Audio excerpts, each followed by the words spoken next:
Hello and welcome to this Beginners React and GraphQL course. In this course we're going to be looking at how we can create a Pokémon React application. It's going to be a fairly trivial application, so there's no need to get bogged down with implementation details. Should I use X over Y?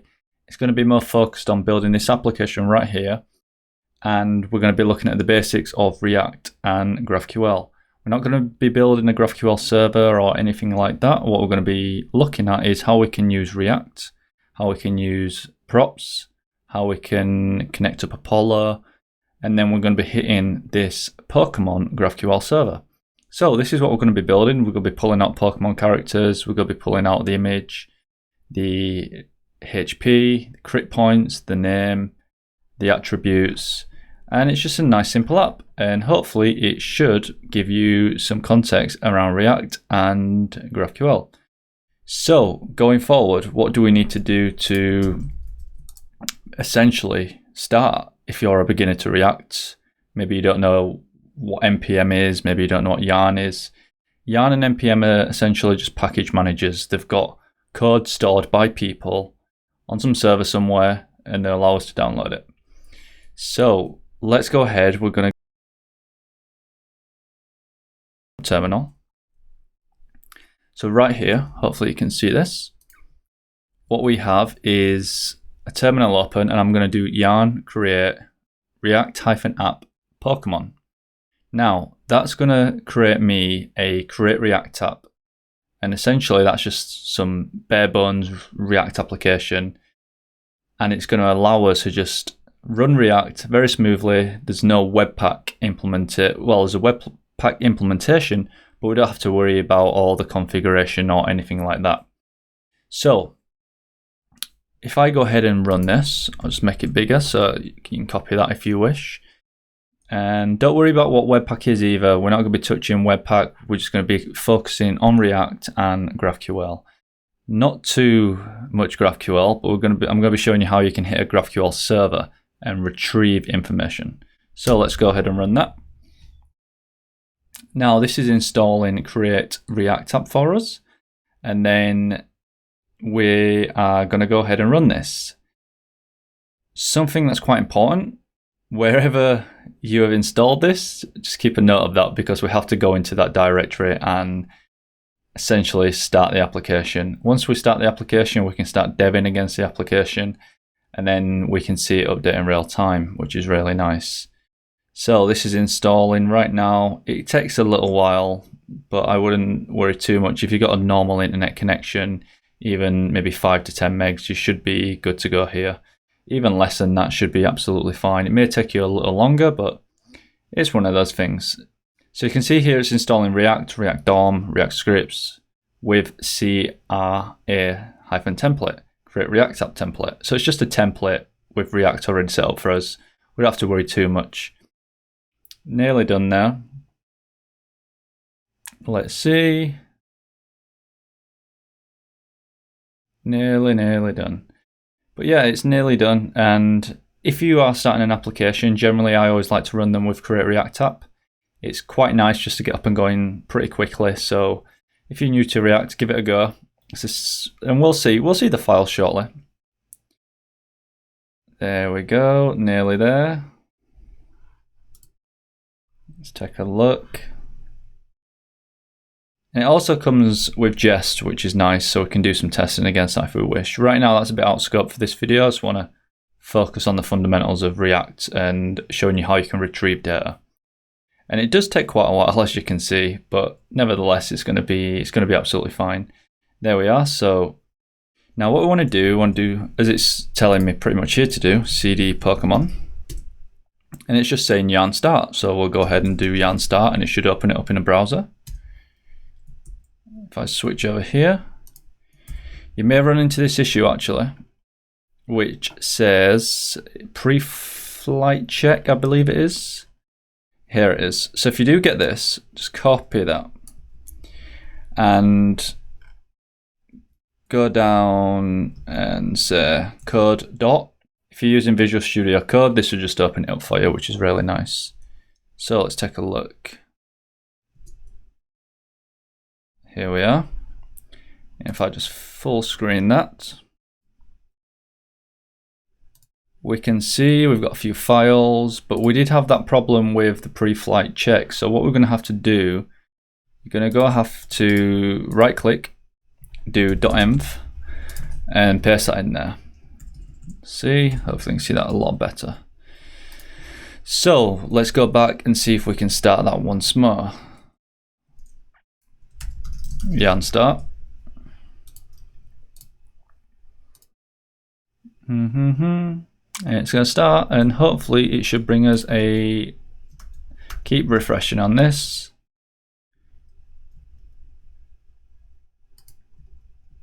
Come on, you can do this. See, I'm running a fairly slow MacBook. Depending on your system, it should start almost immediately. And obviously I'm screen recording too, so that doesn't help, but there you are, that's what you get. You essentially just get a landing page saying edit source app.js and save to reload. So what we could do here is we could either just dev against it, or we can open it up at on the same page. But right now, let's just do some initial cleanup. So I don't want you to get bogged down with some of the stuff this comes with. So go ahead and remove the service worker. Let's go ahead and we'll just get rid of the logo for now. Index.css, do we need this? Not really. Let's go ahead and get rid of the readme, we don't need that. Let's see here, app.css, no, we don't need that. That's fine. The reason I'm getting rid of most of this stuff is just because simply you don't need it right now anyhow to learn this. So we'll get rid of the test too, set up test, you can go here. So I went a bit quick there. So take a look on the left as to what I've removed. You'll see index.css. We can get rid of that because it doesn't exist here no more. Get rid of the service worker. Get rid of these lines of code. And we are pretty much, and you've got React strict mode here, and that's basically, it's going to give you a bit better debugging. I mean, for this particular tutorial, I'm just going to get rid of that because I don't really want you to get hooked on what that is right now. I want, like I said, this is a basic React tutorial, so just go ahead and do that. And there's one or two things I want to do, which this is just well, we can get rid of the majority of stuff in here too. So say hello, logo no longer exists, app.css no longer exists, and we've got a bit a bit more of a clean application. I much prefer this. And there we are, we have hello. Perfect. So we need to start thinking about how we're going to be building this. And one of the, I guess, constraints that we are going to be building against is that this is not our own GraphQL server. So we're going to have to go ahead and look at the schema for the Pokémon server. We're going to have to go ahead and understand what data we want out of there, and we want to figure out how we're going to structure this application. So generally what I like to do, I'll create a components folder, then I'll create a containers folder, and then I think we're looking good. I don't think there's much more in there. Oh, these actually, let's go ahead and just say here GraphQL. We're only going to be having one GraphQL file, so that's fine. But essentially, you want to, if you're going to be expanding and scaling say your application, you have to think about how you are going to manage, say, the GraphQL side, container side, the component side. So you do have to think about, okay, let me have some sort of separation of concerns. If a new developer comes to the team and they see that there's a GraphQL folder, they can see there's certain that's where you house all your GraphQL files essentially. Likewise with containers, likewise with the components. So let's go ahead now, and there's a few things that we're going to have to install. I'm going to start out with, let me try and remember them all. There is, because we're going to be using Apollo here, so I'm going to have to switch back here. And at the same time as running that terminal window, I'm going to open another one because there's a few things to install. So let's do yarn add Apollo, then we'll do React hooks. So that one's going to install too, and that's going to go into your package.json file. So if you aren't aware as to what the package.json file is, it's essentially where it's holding, say, your scripts. I'll get rid of it. Also, if you're in the package.json, get rid of this here. You no longer need that, and the reason you don't need that is because you can use stuff like ESLint, or Prettier. These help you have rules around the styling of the code. So do you want a semicolon? Do you want a new line here?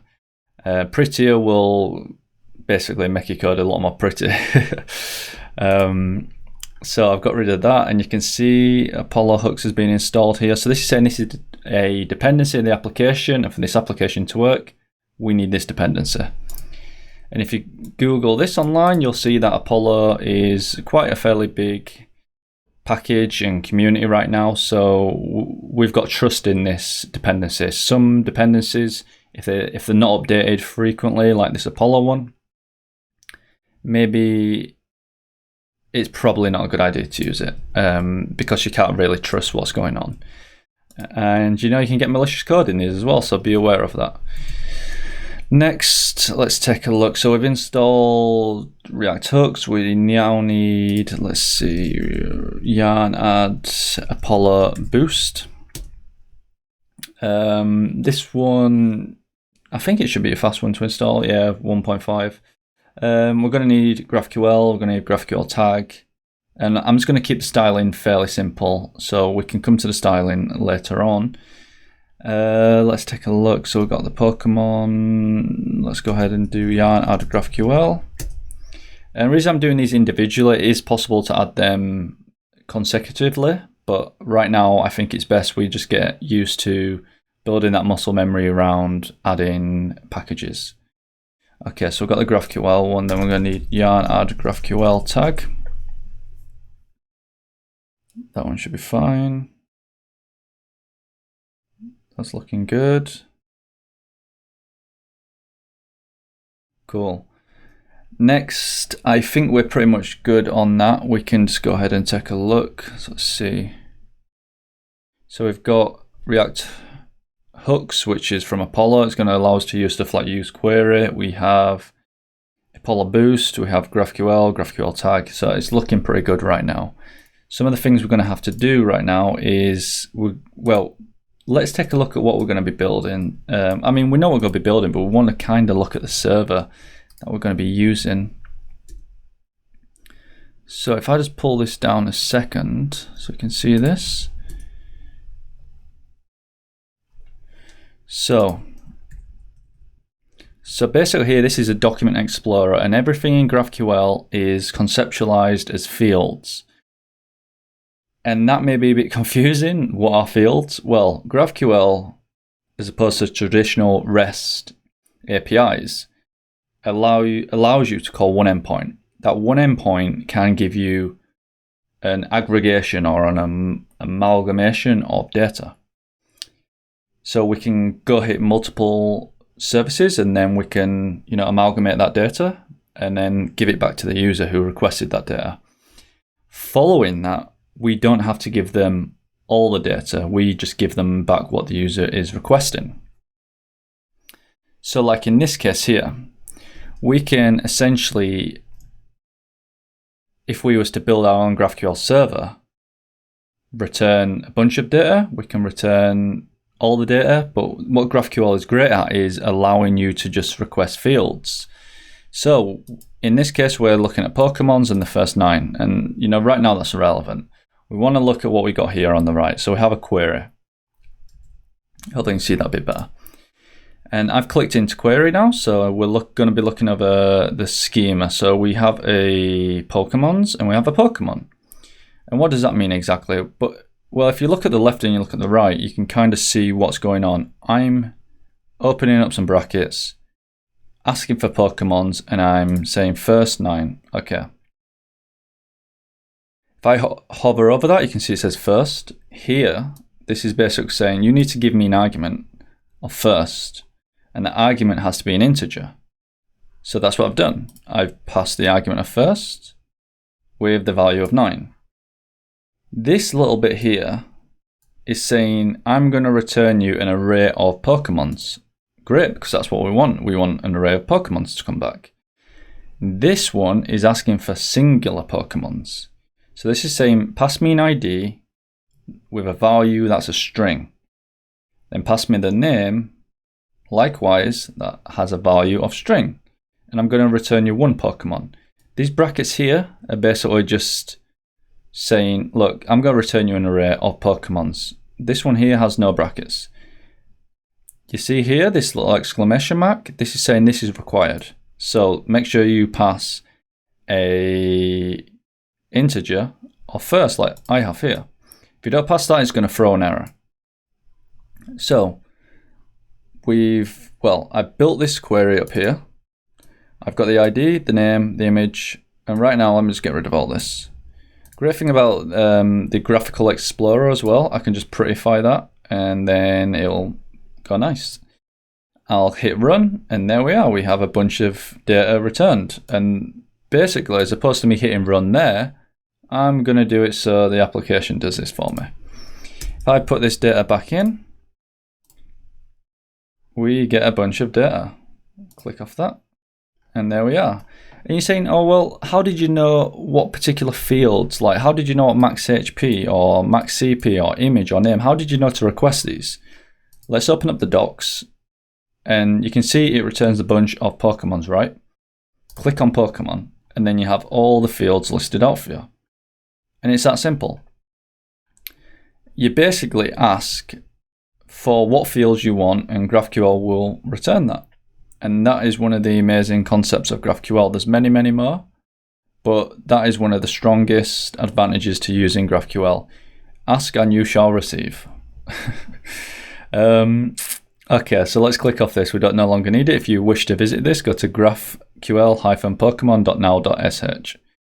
So I'll click off that. And you know what? What we could potentially do here is, let me click this. And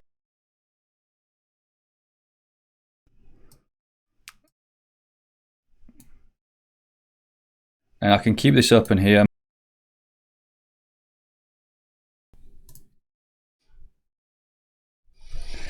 So now we need to look at the dependencies we pulled in. So we pulled in Apollo. Apollo essentially just allows us to, it's just a component really, and that component allows us to hit a GraphQL server, and that's what we're just going to be using it for.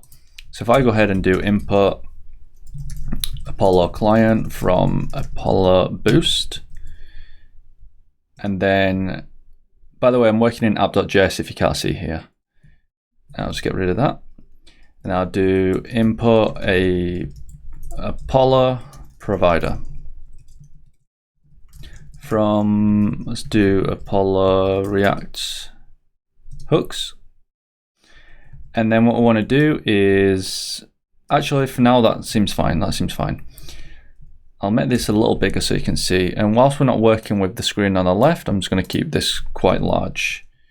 I'm going to do const client equals new Apollo client, and then I'm going to pass the an object into the Apollo client with a URI of the GraphQL server, the Pokemon one we just looked at. So GraphQL Pokemon.sh. I'll close that. And then what we're going to be doing here is we're going to use that component from Apollo provider, pass the client that we just set up, and then we'll just we'll use some main tags, and then we'll say Pokemon, say I am a Pokemon, and then give that a second. And whilst we are just working, there we are, updates, and that's good. So what's happened? Firstly, we imported Apollo client. Apollo client came in as a default input. What's the default input? Well, you see the difference between this and this here. This is a named input. I'm importing it within some brackets to say I'm calling it by its name. the default name of this Apollo Boost package is Apollo Client. Now, why would you do this over this? Well, you can do both. You can do something. And I don't know, but maybe Apollo Provider has a default input too. So it could have I am a default. Who knows? You can go into the package and have a look.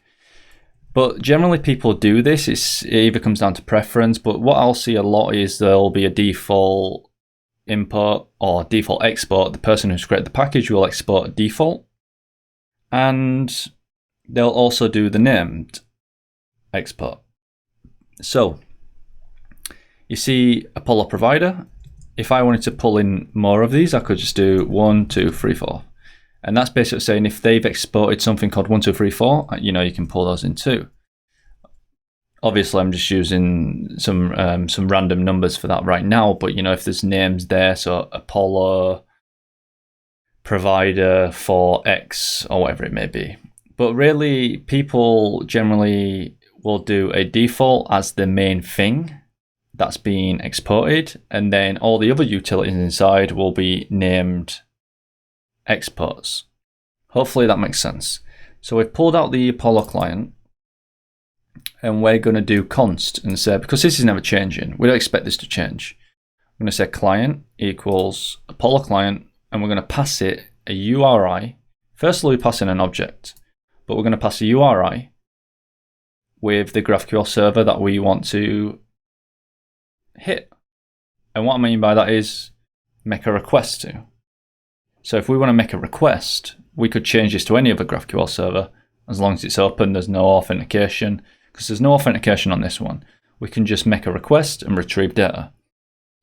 So think of React as building blocks. So say you got some building blocks here.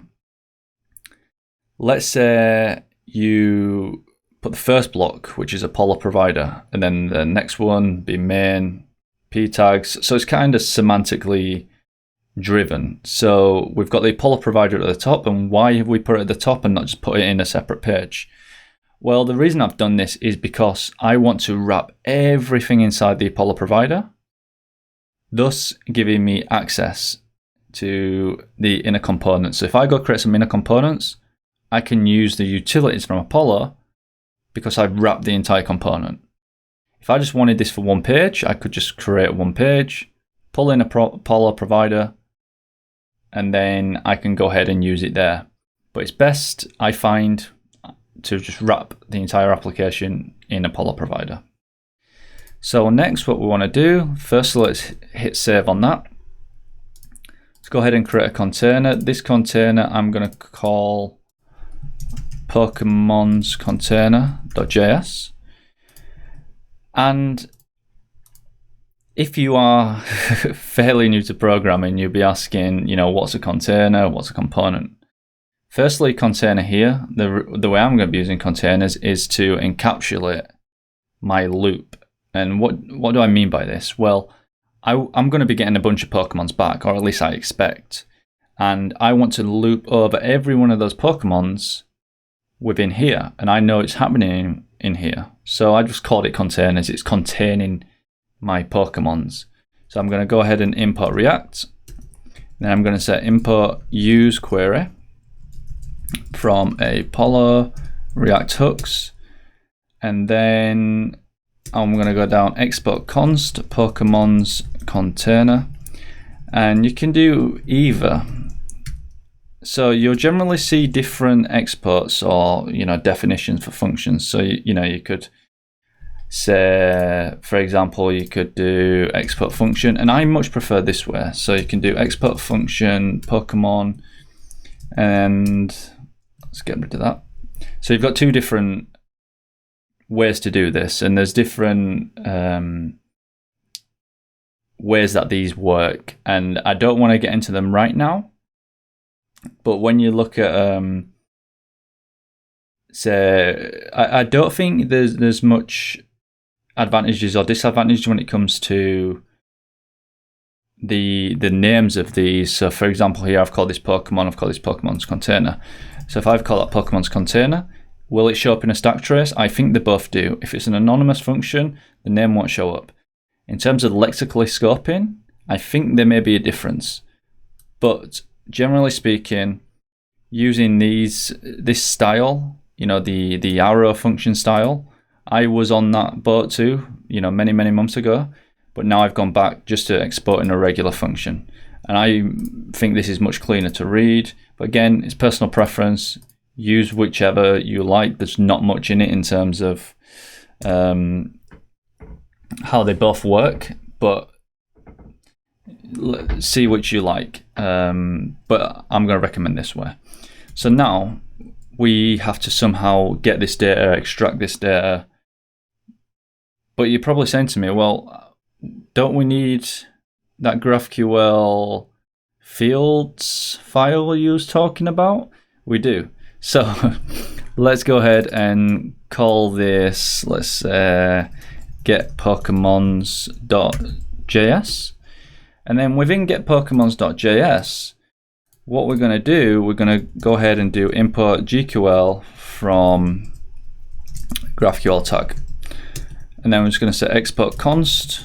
And for my GraphQL queries, I like to uppercase the names of these queries. So I'll say get Pokemons. And then I'll say GQL. And GQL is just a template string, a template literal. That's all it is. It's just wrapping it in that tag. So we'll wrap it in that tag. You've got the nice little backticks, and then we'll say query Pokemons first. And then if you remember from the schema, it took an integer, and that integer was required. So we're going to replicate that here to say, look, if you don't pass me this, I'm going to throw a nice little error on you. And then we'll say Pokemons, and we'll say first, and then first. So what is going on here? First and first. Well, what does that mean? Well, you see this here? When this gets passed in, it'll get signed. If it comes as an integer, in our case, it's going to be 9. Then it's going to pass it down here. And then it'll sign it here into the query. So this will be 9. So it'll look like this. It'll look like that.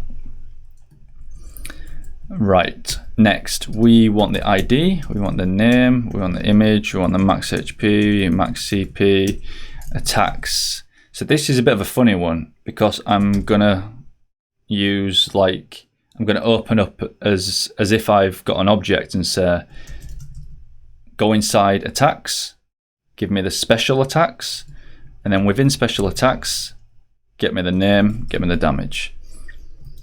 So that's pretty much it for the query. That's good, that's done. And it may look a bit confusing when you write a few of these and you get your mental model of just asking for what you need. It becomes second nature.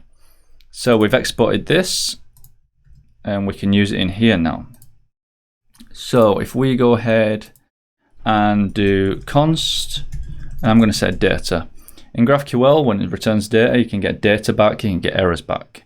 So you can get both of them back, or you can just get data back, or you can get errors back, whatever it may be. It's quite nice because you can see if you've got errors first and then resolve those errors. But in this case, we're going to be getting the data object back, and within the data object, I know Pokemons is going to be there because I looked at the schema. When we looked at that schema before, you remember when it was Pokemons or Pokemon, it's going to return either one of those. And in this case, we're requesting in our, let's see here, you see how the object opens up. We've got Pokemons requested, and I know that Pokemons is going to come back. So we'll say Pokemons. And all I'm doing here is just structuring. So I'm going to go into data to structure out Pokemons. But just to give myself some backup, I'm going to say, look, that's an empty array. And then from here, I will give data. And your eyes will eventually get used to it. But data here is going to also assign to a default object. And then we're going to say use query. Before using the query, we're going to say import get Pokemons from GraphQL, and then we'll say get Pokemons. And that's our query. So we're going to pass get Pokemons as the first argument. The second argument is variables. And then we're just going to say first 9. So let's go ahead and return this here. So we'll say return, we'll say div class name equals Pokemons. and then we'll say, okay, we now have access to this because we're using the useQuery hook, which is in React. Hooks essentially, I like to conceptualize them as little functions that do some nice requests or some work in the background or just some work in general. That's how I see them. So useQuery is just saying, look, go do this, return it into Pokémons. And that's pretty much all it's saying. So once the Pokémons come back, we're going to do Pokémons and. What's the and? Well, you can use, if you've got a JavaScript background, you'll know you can do ternaries, and you can do, like, you know, the question mark, then you can do the colon, blah, blah, blah. With Pokémons, I'm saying, look, if we've got a true value here, and do everything to the right. So we'll do Pokémons.map, and then we're mapping over. So we're going to say Pokémon, and then we're going to create, well, we don't have this yet, but we've got a Pokémon component. But just to see the value, what we can do here, we can do JSON.stringify, and we'll set Pokémon. Cool, that's looking good.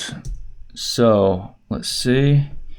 So if we jump into app, we can get rid of that, and we'll just say Pokemon's container, and we need to import this. So did we do an, oh, see here, you see how I've done export function Pokemon's container, so named export.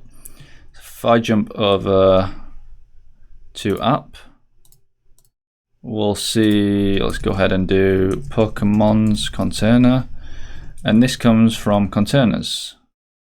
There we are, containers, Pokemon container. So we'll save this, and we'll see if we get any information back. And when you are doing this, generally it's a good idea to open the console just to see if you've got any sort of errors. We have no errors, which is good. We have this wrapped, we have the client passing through. This is more than likely, let's get rid of this just to see if we can get something returned. So we have the data, we have the Pokemons, we have the useQuery, we have the first, and it's looking okay. Let's see if it's hitting it in the network. So I don't seem to be seeing anything. Oh, here we are. Let's just get rid of this a second. Let's just console.log these out. Oh, hold up, we have an error. It's cancelled. Okay, so now we've got an error, which is good because this is good for I guess the learning experience, that this is probably where you spend most of your time. So we've got get Pokemons. We are going for the Pokemons. We've got the variable set. We have the Pokemons again inside with first is first, ID, name, image. So if I just look down here and we've got the attacks, if I just get rid of this, we can start debugging into this further. Oh, am I just doing something really stupid here? Let's see. Is it making a network request? So if you jump into the console and you click on the Pokemons, you'll see here it's making a network request out. It's passing the first variable, which is good. The request payload's fine. Failed to bring back response data, so there's no response, which is strange. So let's jump back into the get Pokemon, just put that back in. And if we just jump over, let's see here, and take a look. We run this, it's working fine. It's working fine. Okay, so let's just take a quick look what's going on. So we've got the Pokemons, everything's going fine there. We've got the app, which is calling the container, the client. Now, I am passing the GraphQL, HTTPS GraphQL Pokemon .now.sh. See, it's the silly things that really get you in programming. So there we are, we have a bunch of information, and I think we can just dump these out actually. So if I put this back to normal, you'll see there's a bunch. Let's make that smaller, which is fine. And I think if you do 2, let's pull this over here. You do null 2, I think it is. Oh, is it the other way around? Let me see.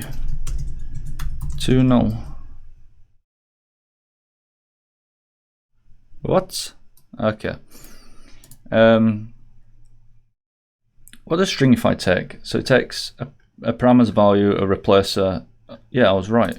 So it was null 2. Just doesn't seem like to dump it out, but that's fine. But you see all the data's coming back. You've got the max CP, you've got the max HP, you've got the images, you've got the IDs, the names. The IDs are good because we can use these for the keys on our components. So now what we're going to have to do, I'm just going to leave that in there for a second. Let's jump over to components. Within components, we're going to have to build out the Pokemon components. So let's do Pokemon, and then we'll just call it .js. Oh, let's go back. Let's do JS. Cool. No, I don't want help with .s files. Thank you. Import React. So you'll have to import React for every file that you're using React in. There's many reasons behind this. I don't want to get into it because this is a beginner tutorial, but you can get away from this. So if you're watching this in your intermediate or advanced and you're sick of doing this, if you're looking Webpack, I think it's a Babel preset you have to set to just get rid of this. So we'll just do export function Pokemon, and then we're going to pass in a Pokemon, which is an object on that container loop. So this container loop here, we're going to pass this into this new component. So let's just get rid of this already. And we'll say Pokemon, and then we'll say, what should we call this? Should we call this, just say Pokemon equals Pokemon. You could call it data, but I've already gone ahead and destructured it in the Pokemon component as Pokemon. Feel free to, do exactly as you like. You're going to get an error because it's not defined. Let's go ahead up here and just say Pokemon from, I think we're going to have to jump out there. Yep, Pokemon. Cool. Is that working? What? I forgot to export it. Is someone telling a lie? Oh. Hello? Perfect. So we know we've got access now. It's fine. Key. Yep. I hear you. So with React, when you're looping over, you'll have to put a key on your component. You don't have access to the key. Like I have access to Pokemon right now. I can just structure that out of the props. So this is a prop right now, what we're using. We're passing Pokemon as a prop, a property. So we're going to have to use a key. And we say Pokemon.id. That looks good.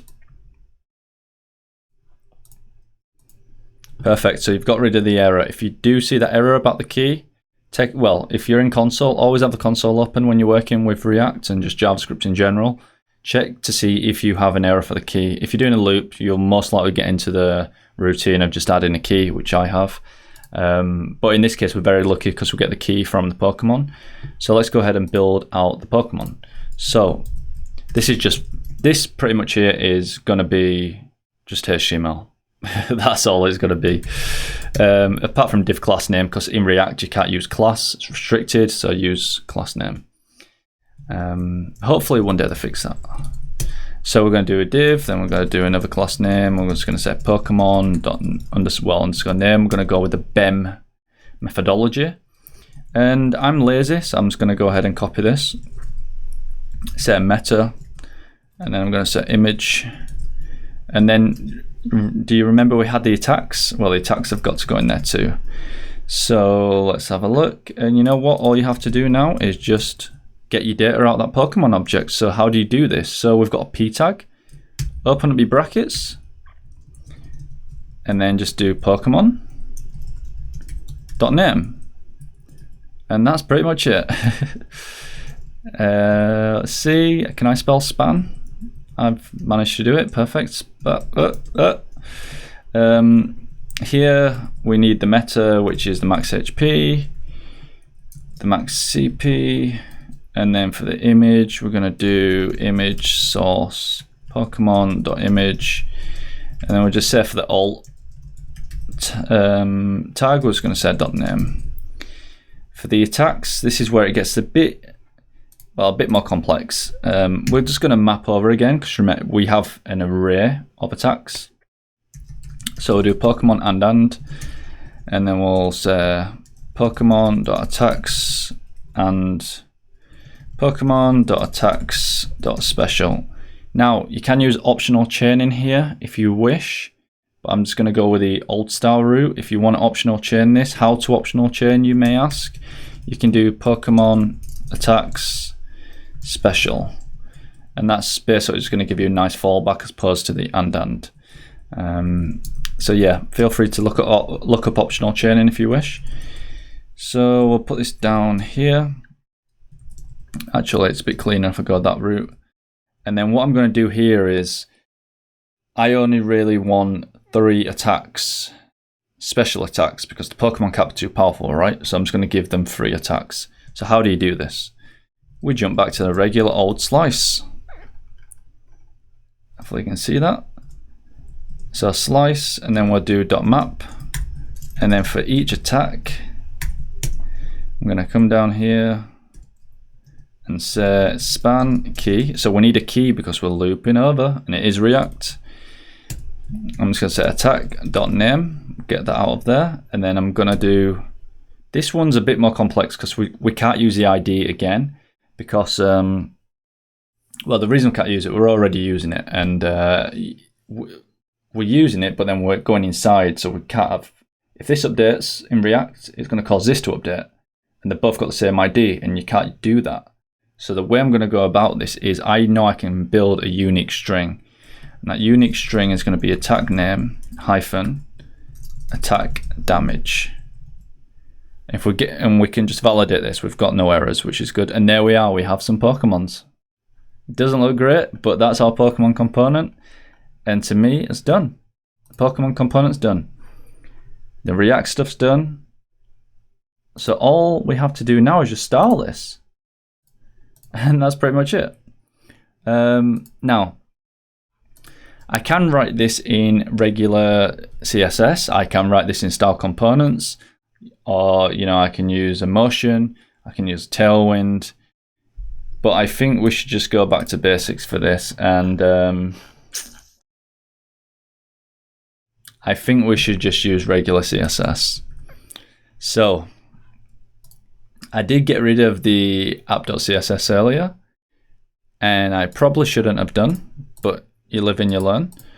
So I'm just going to do app.css, and then in here, I'm going to pull in some resets shortly, and I'll tell you exactly what resets are if you're just completely new.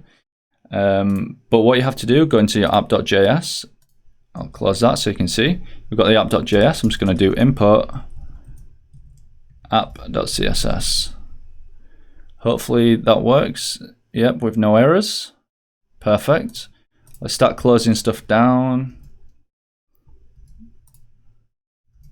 And then let's go into here and we'll say import. Actually, let me just go grab this off Google. Off a snippet. Let's get that. I'm going to go with a Roboto font, just pulling it in from Google. I do need some resets because I reset everything, and the reason I do that is just because I want browsers to be somewhat consistent, if that even exists. Then we'll do the WebKit, box sizing, border box sizing. Now, if you've done CSS before, you probably know all the stuff I'm doing here, and feel free to skip ahead just to see how it looks once it's finished. I mean, you've already seen it at the start, but you know, you can get the affirmation that we built the component, and you can give yourself a pat on the back. Component, we built one component, one container, so I think that's pretty good. If you don't know React and you've managed to hit a GraphQL server, you know, that's very good. But yeah, I'm just going to be burning through this now, simply because it's some basic CSS, and all I'm doing right now, I'll talk you through it. I'm just going to give the body some 20px, and then a basic line height of 1. I'll set the font family to Roberta, and then sans serif. Color, we'll do 202020. Background color, I want it to feel quite cartoonish. FFBF. Yep, I think that's it. Font smooth always. WebKit font smoothing anti-aliased. I'll spell that right. Moz OSX font smoothing grayscale. Background color. Have I spelled that right? Am I going insane? Let me see. Background color. Okay, that was weird. You see, it just shifted, and the reason it shifted is because we've got that nice 20 pixel margin now. And I'm just going to go up here. Take this. Go down to the bottom. And just say Pokemon app,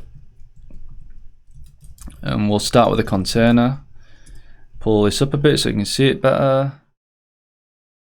I will put display flex. And did we add? Ooh, okay, we haven't added the container. Did we not add that in the container? The Pokemon's container. Oh, I did. Okay. Class name Pokemon's. No, that should be container. So go into Pokemon's container and change that to container. And then we'll say display flex. We'll say max width. I like to keep it, well, with this one, I don't know, let's say 900. Actually, let's try 900, see what happens, and then we can fix the responsive stuff later. Flex wrap. And hopefully you don't mind, but I'm going to pull this to the right side now so I can see what I'm doing with the CSS. You don't need the console at this point.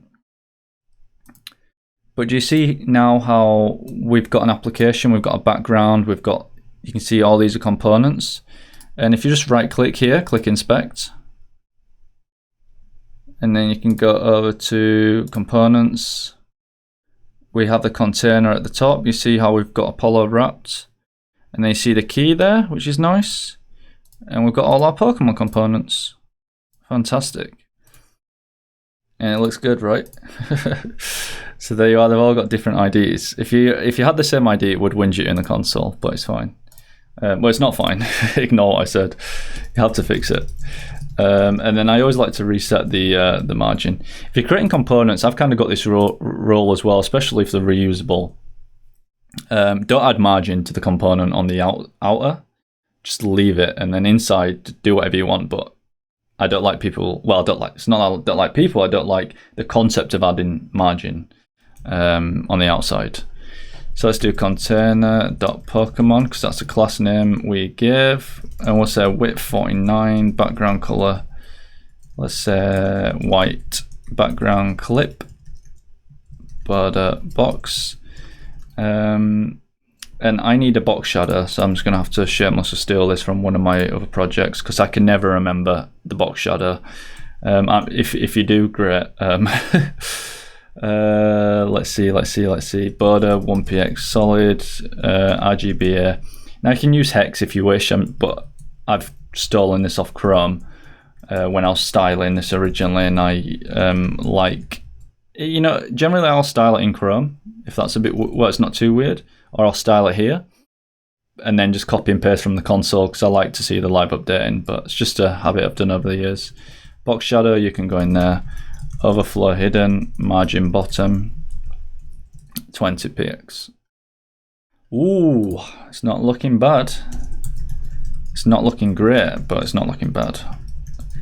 And we'll say Pokemon underscore name, we'll say background color, set background color ECD018, text align, center, padding 10px, and then Let's save that, see what we got. Ooh, not bad. So next we need to target the p tag, which is in here. Let's have a look. Yeah, so we need to target this. So we'll do Pokemon name p, and what that's doing here is going to say, okay, container, which is here. Then it's going to go into Pokemon. Then it's going to go into the Pokemon name. We don't have to specify to go into Pokemon because we know it's just encapsulated inside Pokemon. And then it's going to have to go towards the p tag. So we'll do text transform uppercase, and that should hopefully go uppercase. Font weight bold, color white, letter spacing 4, and then I'm just going to give that box shadow. Oops. Ooh, not box shadow, text shadow. Please work. Let's see, change this to maybe 4 or 5. Let's inspect it. Oh, is it really that late? Yeah, it's you know, is it 1 AM maybe? And I thought a highlight was a text shadow. Container, Pokemon image, padding 20, min height 300, display, don't want to describe, display flex, align items center. But this is your first React application, and can you imagine you're hitting a GraphQL server? Generally you'll start out with, this is props, this is component, this is state. Well, sometimes you just want to create a component and get some data, and it's much more easy to conceptualize React as a library or JavaScript as a language, JavaScript being, if you can create something out of it. Like, it's so easy to just say, oh, by the way, this is how you create a component. It's like, well, what is a component? In this case, it's a Pokemon. So I much prefer building stuff over, saying, oh, this is how you do a map. Well, what do I need a map for? Well, in this case, you need a map for these, or you need a map for all the Pokemons that are coming back. So it's much easier to teach when you're talking about, I won't say real things, because Pokemons aren't real. I'm sorry to say that, but they're not. Padding left. Anyhow, let's speed this up for the people who don't like CSS. And everyone should love CSS. It's one of the best things. Container, Pokemon, a tax span. We'll do width 30%, and that's going to span these here. So we've got the attacks. You see, I've got the padding on the left and the right, and inside we're targeting the spans. You see, if I hover over, they're all 30%, and you'll be asking why have you put into 33%? Well, I want a bit of spacing in between. So we'll do background color F1620, border radius 3, padding 7, font weight 700. And by the way, I don't normally write CSS like this anymore. I am a style components person. So yeah. Because the thing with style components, I know this is a beginner's tutorial, but this is great for people if you just need a simple application. But when you start building more complex applications and you start getting unused CSS, like what happens if someone removes some structural HTML components, whatever it may be, and forgets to remove the CSS, or just doesn't know what to remove because they're scared to remove it? And rightly sure they should be. Obviously you don't know what you're removing. And there we are, that looks pretty good. I think that looks decent. Let's do container, Pokemon, meta. Of course, we'll go with the trusty flex. Justify content, and basically we're just going to say, give me vertical and horizontal. Actually, justify content space between it. You see how it's just put them aside? So it's just putting them. So if you've got 3, there will be one in the middle, one on the left, one on the right. If you've got 2, they'll both go to that side. padding 0, 10px. There we are, that looks better because now we've got the pixel. And the only thing left to do now is just style these here. And we're pretty much just going to shove a background color on them. Pokemon, meta, span, color, white, text shadow. You know what? I can't remember that. Where's text shadow gone? See. Let's say background color. Let's go with purple. Font weight bold, margin 0, padding 5, 20, border radius, so you get the nice curves. 5. Uh-oh, what's he done? Forgot a semicolon. Well, a colon. Perfect, that looks brilliant. So how's it work responsively? Probably doesn't. It's not that bad. Let's fix it though. I like responsive apps. Max width, let's just say 800. How's it work just like in general? Does it work all the way across? Yeah, it looks good. It looks good. Okay, by the way, if you're doing responsive design, styling even, come into Chrome, in the DevTools, click on this toggle device toolbar. Or you can do on a Mac, as it's stating here, you can do Command Shift M. And I pretty much use that tool all the time because you can just target things. Like here, I'm just targeting the image. I can target up here. It's really good. Yeah, check it out. Let's say container.pokemon. So basically what I'm saying here is up to 800 pixels, do a max width of 100%. Basically just saying get rid of the 49% that I put up above here. Make it 100. Next, and it's a fairly simple application to style this one. We're just going to say max width again, so at 400 pixels. Because I think if I take this down here, you can change it up here as well, by the way, to see what device, or you can just responsively test. 400 pixels, yeah, it gets a bit too tight. So we're just going to say container Pokemon attacks, and then we'll say container Pokemon meta flex wrap, and that's just going to wrap the so you see how that just wrapped round as opposed to like sticking next to each other. It's just going to wrap and go onto its own line. And I'm going to say container Pokemon meta span.